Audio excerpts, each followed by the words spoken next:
Hey guys, this is Adam Gussow from Modern Blues Harmonica. We're back with the Sonata Blues Project, and we're sort of taking the next step. I want to open the hood of the car, show you, I'm going to turn it on and show you kind of where we are now, and then we're going to open up, we're going to take a look at the mufflers that I've got.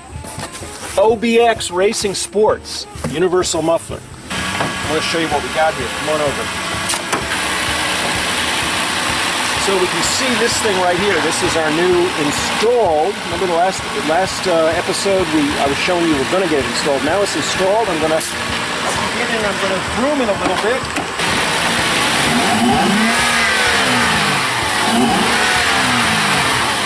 It's kind of fun, right? This is all going to be magnified to a considerable degree when we do what we're about to do. I'm just going to show you. This is like the reveal for the mufflers. Ooh. In the Gussow house, we have steak knives. This should be fun. I can't wait to see these.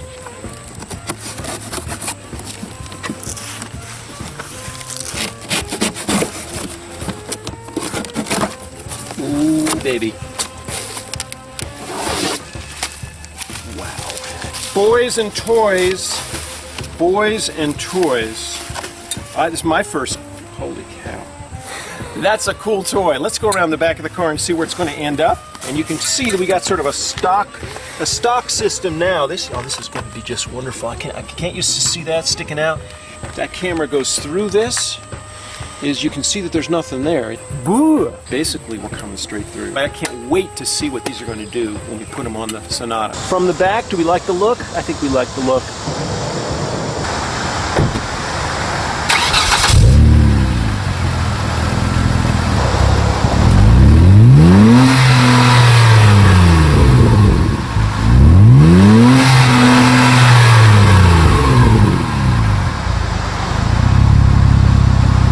So the thing you have to understand is that an exhaust system has several components. One of them is the headers coming right off the cylinders.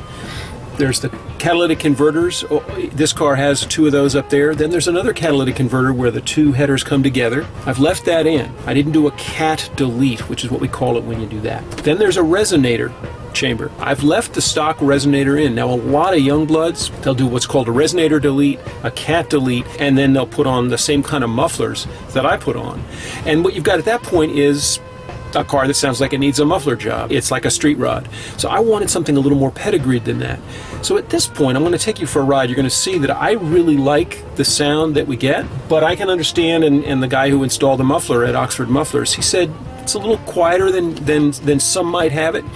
It's low key, but when you stomp it, it really gives you some power. And I think as a blues harmonica player who loves the sound you get when you plug a mic into an amp, I love that kind of stomp down sound. I'm not sure I want to have the loud, aggressive, amplified harp sound 24/7. There's one other complication that I've learned, and it's why you don't necessarily want to take the resonator out.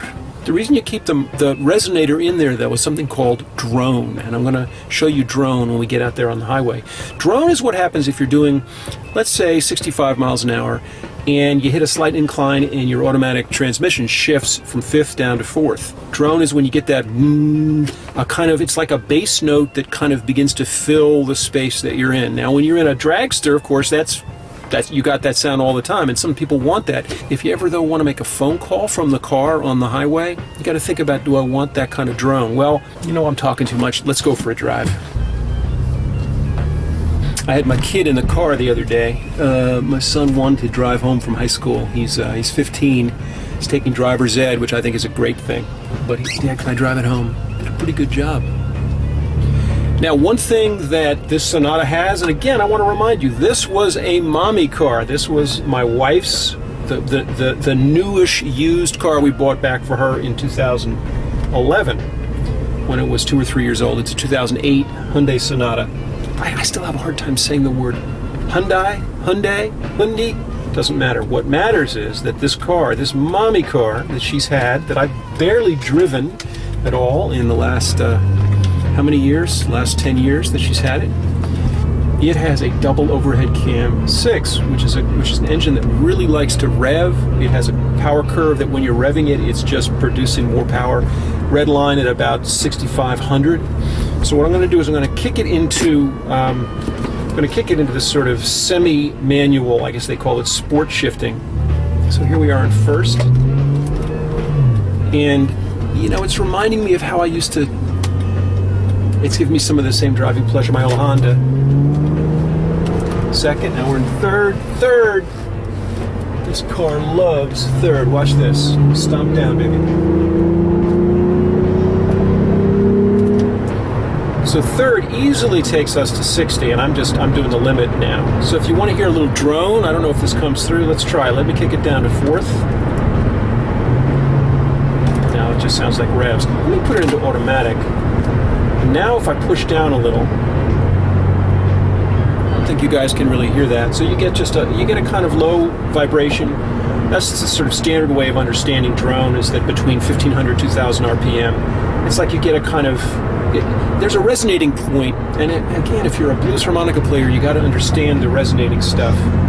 There's a resonating point that every structure has, and when bad things happen to bridges, the resonating point gets together with some sort of natural resonance, and things tear themselves apart. It's a resonating point. So it's like every cabinet has a frequency that it likes to resonate at, and it tends to resonate means that it tends to exaggerate that frequency, a certain frequency spectrum. That's the sound of the mic. Can you hear that? So we're in second at about 3000 RPM. What I'm going to do is just turn around. Hang on, Sleepy.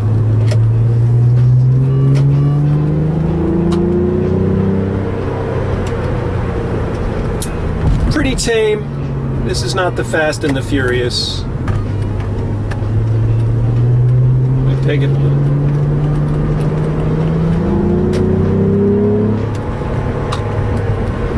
Don't really have a chance to tweak it. All right, we're in third at 3K. How about this?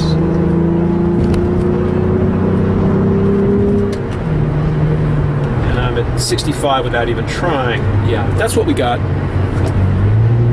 There's a little drone. You hear that? Pretty civilized with this particular muffler combination. Civilized inside, and I think that's not bad. I think I'm going to go for a custom resonator, and I'm going to see what that does. I think I'm going to leave the catalytic converter there for now. Now, if I delete the cat, if you do a cat delete, you get a little more power. And so if I were going to be a street racer, that was absolutely something I would do, and I'd take the hit on sound. It would be a little too loud and raw. Again, very similar to what we blues harmonica players do when we're thinking about what's my application. Do I really need a 4x10 basement? Am I playing that kind of gig where I need that kind of stage volume? Or can I get by with something smaller? That's sort of what this is about.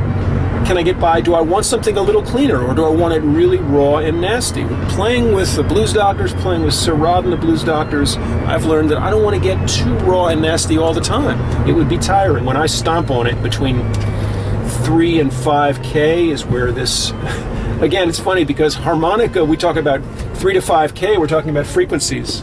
When I'm here, I'm talking about revolutions per minute. It's interesting, though, because if you're a blues harmonica player who knows how to work in the studio, you know that 3 to 5K range, really closer to, 3 to 5K, 4 to 5K is where the harp really, that's that edge on the harp. Well, that's all for now, but this rebuild project has several more stages, and I'm really excited about what's coming up. The next stage is wheels and tires, and I'm actually about to go online today and complete my order and get some really, really nice looking rims. And the whole process of selecting rims and tire size and all that, what we call fitment, that's a whole other deal. So anyway, goodbye for now. See you down the road.